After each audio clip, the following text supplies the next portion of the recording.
Chapter 5. Lesson 4. The History of and the Power of Corporation. I remember in school being told the story of Robin Hood and his merry men. My school teacher thought it was a wonderful story of a romantic hero, a Kevin Costner type, who robbed from the rich and gave to the poor. My rich dad did not see Robin Hood as a hero. He called Robin Hood a crook. Robin Hood may be long gone, but his followers live on. How often I still hear people say, "Why don't the rich pay for it?" Or, "The rich should pay more in taxes and give it to the poor." It is this idea of Robin Hood, or taking from the rich to give to the poor, that has caused the most pain for the poor and the middle class. The reason the middle class is so heavily taxed is because of the Robin Hood ideal. The real reality is that the rich are not taxed. It's the middle class who pays for the poor, especially the educated upper-income middle class. Again, to understand fully how things happen, we need to look at the historical perspective. We need to look at the history of taxes. Although my highly educated dad was an expert on the history of education, my rich dad fashioned himself as an expert on the history of taxes. Rich Dad explained to Mike and me that in England and America originally, there were no taxes. Occasionally, there were temporary taxes levied in order to pay for wars. The king or the president would put the word out and ask everyone to chip in. Taxes were levied in Britain for the fight against Napoleon from 1799 to 1816.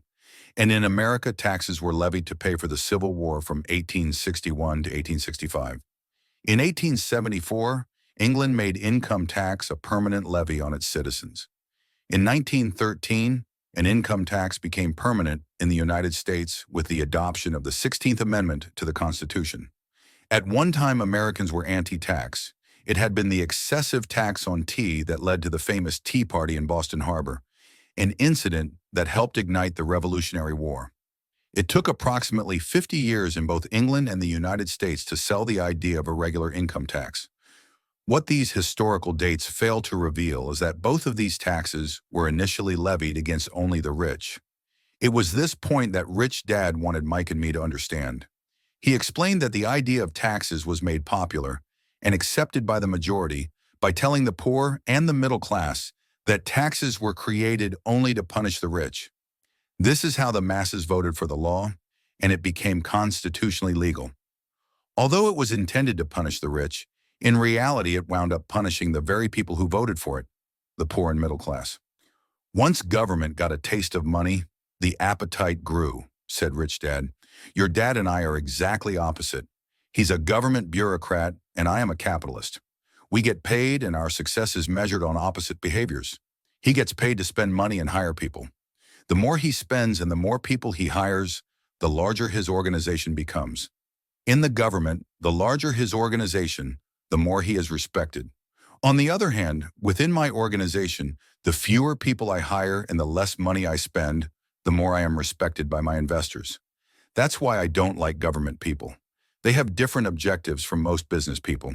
As the government grows, more and more tax dollars will be needed to support it. My educated dad sincerely believed that government should help people. He loved John F. Kennedy, and especially the idea of the Peace Corps. He loved the idea so much that both he and my mom worked for the Peace Corps, training volunteers to go to Malaysia, Thailand, and the Philippines. He always strived for additional grants and increases in his budget so he could hire more people, both in his job with the Education Department and in the Peace Corps. That was his job. From the time I was about 10 years old, I would hear from my rich dad that government workers were a pack of lazy thieves, and from my poor dad, I would hear how the rich were greedy crooks who should be made to pay more taxes. Both sides have valid points. It was difficult to go to work for one of the biggest capitalists in town and come home to a father who was a prominent government leader. It was not easy knowing who to believe. Yet when you study the history of taxes, an interesting perspective emerges. As I said, the passage of taxes was only possible because the masses believed in the Robin Hood theory of economics, which was to take from the rich and give to everyone else. The problem was that the government's appetite for money was so great that taxes soon needed to be levied on the middle class. And from there, it kept trickling down. The rich, on the other hand, saw an opportunity. They do not play by the same set of rules. As I've stated, the rich already knew about corporations, which became popular in the days of sailing ships. The rich created the corporation as a vehicle to limit their risk to the assets of each voyage. The rich put their money into a corporation to finance the voyage. The corporation would then hire a crew to sail to the New World to look for treasures. If the ship was lost, the crew lost their lives, but the loss to the rich would be limited only to the money they invested for that particular voyage. The diagram that follows shows how the corporate structure sits outside your personal income statement and balance sheet. How the rich play the game is reduced, not diminished by expenses, assets, income through personal corporation. It is the knowledge of the power of the legal structure of the corporation that really gives the rich a vast advantage over the poor and the middle class. Having two fathers teaching me, one a socialist and the other a capitalist, I quickly began to realize that the philosophy of the capitalists made more financial sense to me. It seemed to me that the socialists ultimately penalized themselves due to their lack of financial education. No matter what the take from the rich crowd came up with, the rich always found a way to outsmart them. That is how taxes were eventually levied on the middle class. The rich outsmarted the intellectuals solely because they understood the power of money, a subject not taught in schools. How did the rich outsmart the intellectuals? Once the take from the rich tax was passed, cash started flowing into government coffers. Initially, people were happy. Money was handed out to government workers and the rich. It went to government workers in the form of jobs and pensions. It went to the rich via their factories receiving government contracts. The government became a large pool of money, but the problem was the fiscal management of that money. There really is no recirculation. In other words, the government policy, if you were a government bureaucrat, was to avoid having excess money. If you failed to spend your allotted funding, you risk losing it in the next budget. You would certainly not be recognized for being efficient. Business people, on the other hand, are rewarded for having excess money and are recognized for their efficiency. As this cycle of growing government spending continued, the demand for money increased, and the tax the rich idea was now being adjusted to include lower income levels, down to the very people who voted it in, the poor and the middle class. True capitalists use their financial knowledge to simply find a way to escape. They headed back to the protection of a corporation. A corporation protects the rich. But what many people who have never formed a corporation do not know is that a corporation is not really a thing. A corporation is merely a file folder with some legal documents in it, sitting in some attorney's office registered with a state government agency. It's not a big building with the name of the corporation on it. It's not a factory or a group of people. A corporation is merely a legal document that creates a legal body without a soul. The wealth of the rich was once again protected. Once again, the use of corporations became popular. Once the permanent income laws were passed, because the income tax rate of the corporation was less than the individual income tax rates. In addition, as described earlier, certain expenses could be paid with pre-tax dollars within the corporation. This war between the haves and have-nots has been going on for hundreds of years. It is the take from the rich crowd versus the rich. The battle is waged whenever and wherever laws are made.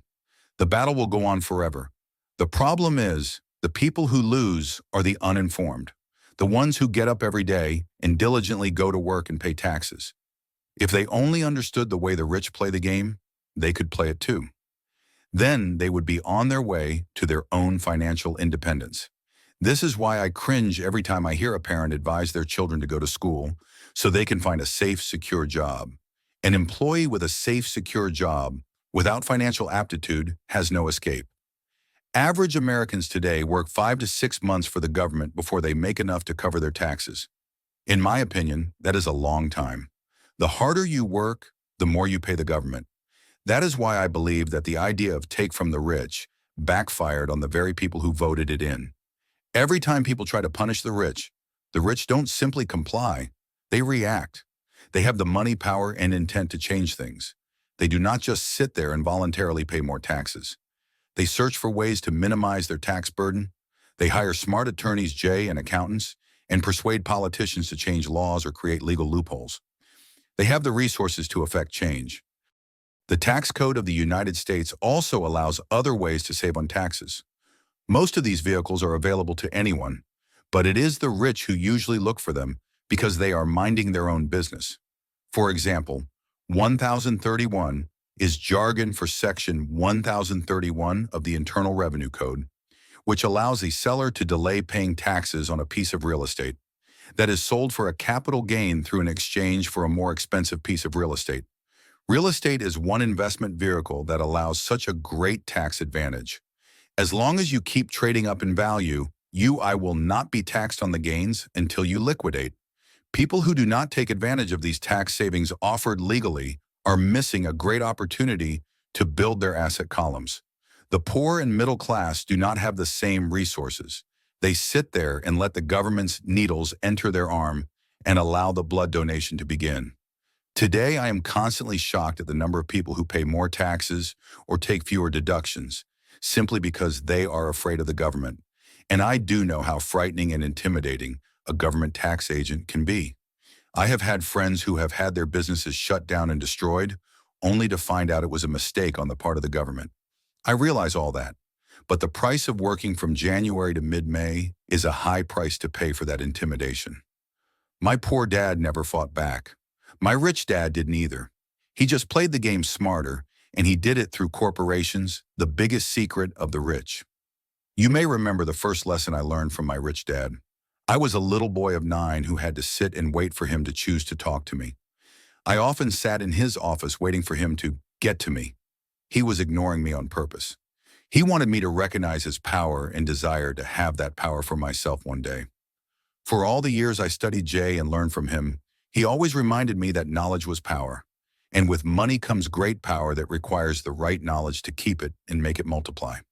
Without that knowledge, the world pushes you around. Rich Dad constantly reminded Mike and me that the biggest bully was not the boss or the supervisor, but the tax man. The tax man will always take more if you let him. The first lesson of having money work for me, as opposed to working for money, is really all about power. If you work for money, you give the power up to your employer. If your money works for you, you keep and control the power. Once we had this knowledge of the power of money working for us, he wanted us to be financially smart and not let bullies push us around. You need to know the law and how the system works. If you're ignorant, it is easy to be bullied. If you know what you're talking about, you have a fighting chance. That is why he paid so much for smart tax accountants and attorneys. It was less expensive to pay them than pay the government. His best lesson to me, which I have used most of my life, is be smart and you won't be pushed around as much. He knew the law because he was a law-abiding citizen. He knew the law because it was expensive to not know the law. If you know you're right, you're not afraid of fighting back, even if you are taking on Robin Hood and his band of merry men. My highly educated dad always encouraged me to seek a good job with a strong corporation. He spoke of the virtues of working your way up the corporate ladder. He didn't understand that by relying solely on a paycheck from a corporate employer, I would be a docile cow ready for milking. When I told my rich dad of my father's advice, he only chuckled. "Why not own the ladder?" was all he said. As a young boy, I did not understand what rich dad meant by owning my own corporation. It was an idea that seemed impossible and intimidating. Although I was excited by the idea, my youth would not let me envision the possibility that grown-ups would someday work for a company I would own. The point is, if not for my rich dad, I would have probably followed my educated dad's advice. It was merely the occasional reminder of my rich dad that kept the idea of owning my own corporation alive and kept me on a different path. By the time I was 15 or 16, I knew I was not going to continue down the path my educated dad was recommending. I did not know how I was going to do it, but I was determined not to head in the direction most of my classmates were heading. That decision changed my life. It was not until I was in my mid-20s that my rich dad's advice began to make more sense. I was just out of the Marine Corps and working for Xerox. I was making a lot of money, but every time I looked at my paycheck, I was always disappointed. The deductions were so large, and the more I worked, the greater the deductions. As I became more successful, my bosses talked about promotions. Number 4 is the law. For instance, utilizing a corporation wrapped around the technical skills of accounting, investing in markets can aid explosive growth. An individual with the knowledge of the tax advantages and protection provided by a corporation can get rich so much faster than someone who is an employee or a small business sole proprietor.